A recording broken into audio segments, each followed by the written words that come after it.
शिवाय नाही ना साहब येता बिल्कुल पण साहब अबे वो क्या टाइम पास लगा रखा है? चलो जल्दी जल्दी काम करो। आधे घंटे में एक ट्रक चोर के होनी चाहिए। चलो लकड़ा तोड़ो, जल्दी तोड़ो। चलो चला मालकाची गाडी आली। तुम्ही सांगितलं लाकडं पूर्ण तोडा आणि केशव मारू ना। केशव तू तोडून जाते रे, मी लवकर जा मागायला। चला तोडा लवकर। काल माझ्या अजयने पुस्तकासाठी 300 रुपये मागितले। माझ्याकडे पैसे नसल्यामुळे मी माझ्या अजयला पैसे देऊ शकलो नाही।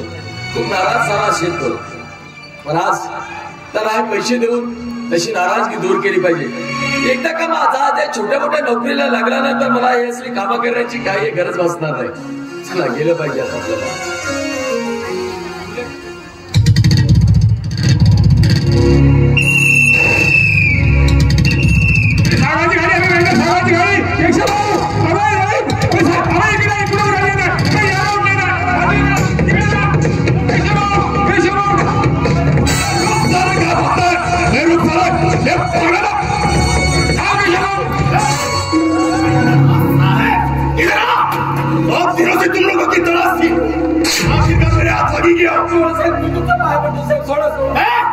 साले तुझे छोड़ दो साला हट।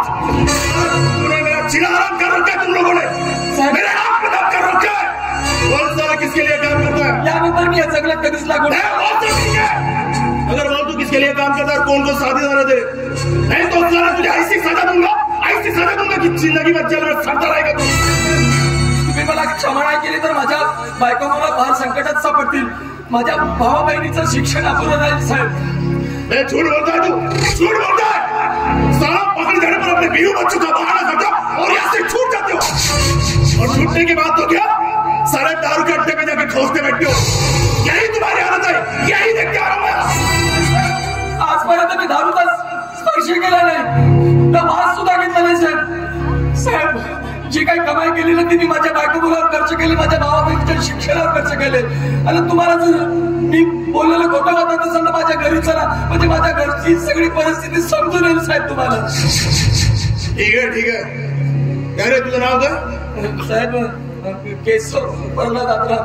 पुढे राहतोस? ते चाकगाव नरोठी।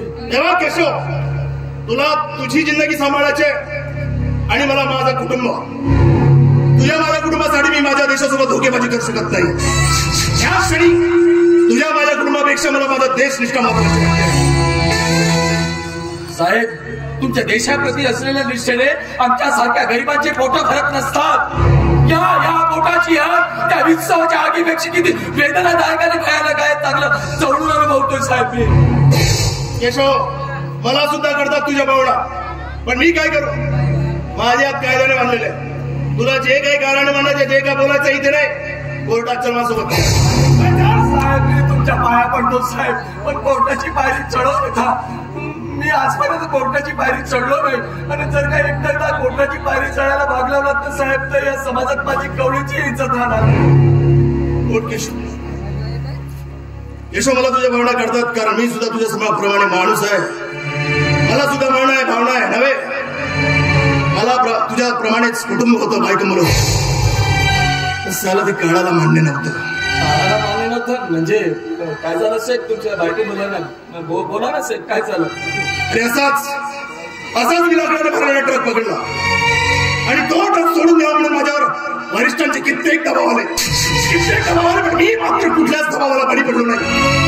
त्याचे परिणाम इतके महाभयंकर झाले, इतके भयंकर झाले की कुणीतरी सलाने अज्ञात व्यक्तीनेच माझ्या बायको मुलांना मारून टाकलं। अरे क्षणात माझी सुखी संसाराची रात रांगोळी झाली। क्षणात माझी स्वप्न थोडीच मिळाली, पण तशाही परिस्थितीत मात्र मी स्वतःला डगमगू दिलं नाही। अजूनही मी ताठ मानेने उभा आहे, ते फक्त माझ्या देशाखातर, माझ्या कर्तव्याखातर। त्या खुनी माणसाचा शोध नाही घेतला का? घेतलाय ना, घेतलाय त्याचा शोध, पण त्या साराच्या विरोधात कोणी साक्ष द्यायला तयार होत नाही। जर का कोणी त्याच्या विरोधात साक्ष दिली असती ना तर